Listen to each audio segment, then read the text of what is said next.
We thought we'd make the most of living in beautiful Exeter during this lockdown period, and we thought we'd do some of the historic trails. So today's trail is the Woollen Trail. We're going to start at the Guildhall and then we're going to end at the beautiful quay. Yep. In this gorgeous sunshine.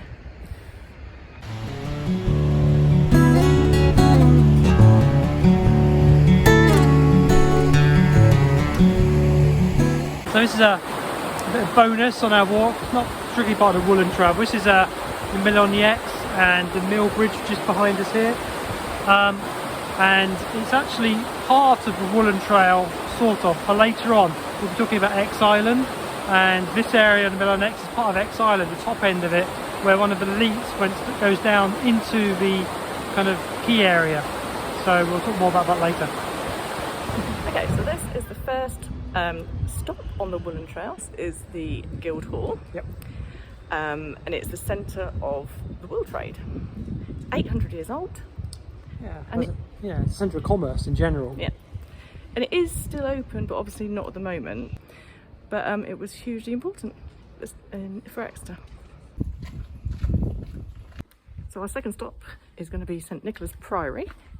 We come down this lovely part of Exeter to find it. Okay, so this is St Nicholas Priory. Now this is really old, or at least there's been something here for many years. You can smell the lilac. Founded in 1087 as a Benedictine monastery. Housed monks for nearly 500 years.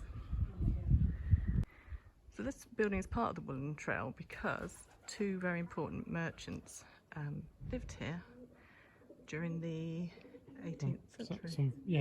From 1590 onwards. Again, this building is usually open and you can dress up in loads of costumes and fun things, and they have loads of events on, but obviously not at the moment. Yeah, so this lane leading down to the Priory is called Mint Lane. So called because, Stevie? Because the Exeter Mint used to be on it, Set up making here coins. during the English Civil War. Yep. By Charles I, so he could pay his West Country troops. Next stop is Tucker's Hall. Now, unfortunately, this is the view of Tucker's Hall at the moment. So not a lot to show you. So this was built in 1471 and was originally the Guild Chapel of the Cloth Workers. So yeah, this Tucker's Hall was the centre for the Cloth Guild. So all the people who made cloths were represented by this guild, and then this guild was represented back up at the Guildhall, which you saw earlier. But it's a very beautiful building. But just covered in scaffold. You can't see it. And again, you can usually go in. And it's amazing inside, absolutely amazing. Beautiful. So this down here is the Leat. Yeah. This particular one runs all the way from Mill on the Ex, where we were earlier. The roundy bridge.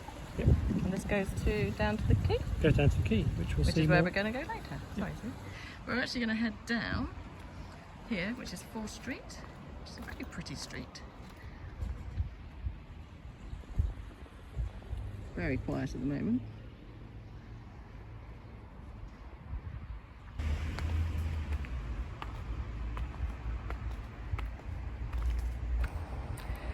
So this bridge was built in the 12th century, and it is the oldest bridge that's still around in Exeter. Yeah. It was narrow. Yeah. And it had a church at either end, and it also had houses all down the side of it. So it was very congested. So traffic was still an issue in Exeter, even back in the 12th century.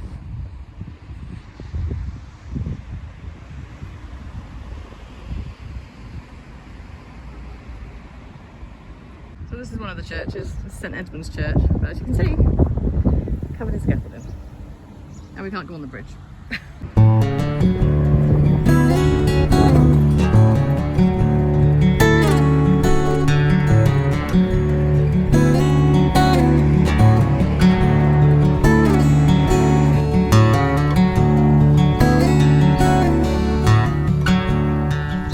So this path is very similar to Stepcot Hill.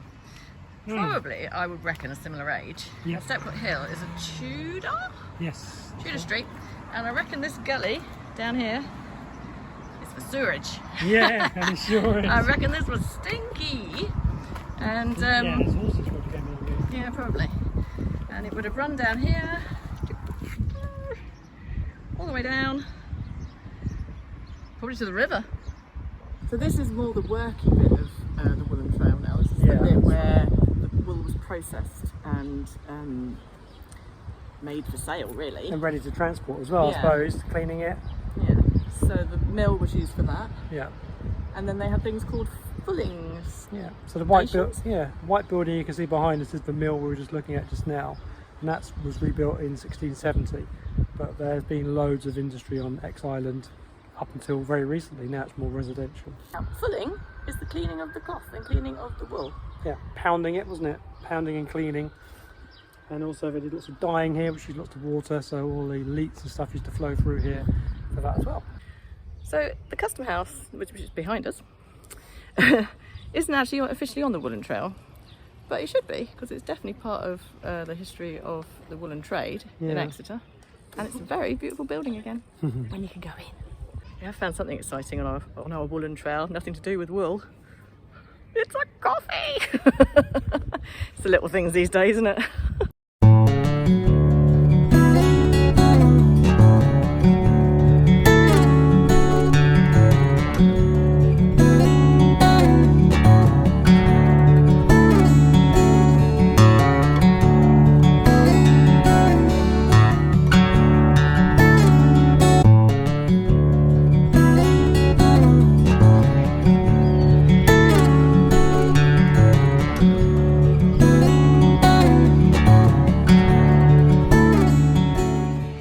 So this is the penultimate stop on the wool trade. Behind us we've got the warehouses on the Exeter Quay, and up until about the 1800s they were used predominantly, if you can see back from along here, for wool storage. But changes in trade meant that wool trade started to die off and become less lucrative, so it started to be used for other goods, and Exeter stayed remaining quite an important port till the railway arrived about the 1850s. So this is the last bit. This is the about the Exeter ship canal and the quay itself. So what we can see behind us is the quay, and up until 1830 only small boats used to come up to this point, so unloaded at Topsham. But in 1830 they deepened and widened the ship canal, so the big ships could pull alongside here up to 200 tons. Interesting fact, this area here was used for the Oneida Line filming of the BBC back in the 70s. There you go. So you see, if you watch the Oneida Line, you'll see it. This is our very last stop on our Exeter Woollen tour, and it is the canal. Yeah. And this is the earliest surviving ship canal in England.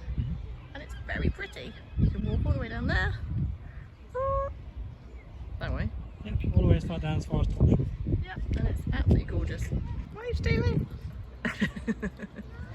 He loves the canal.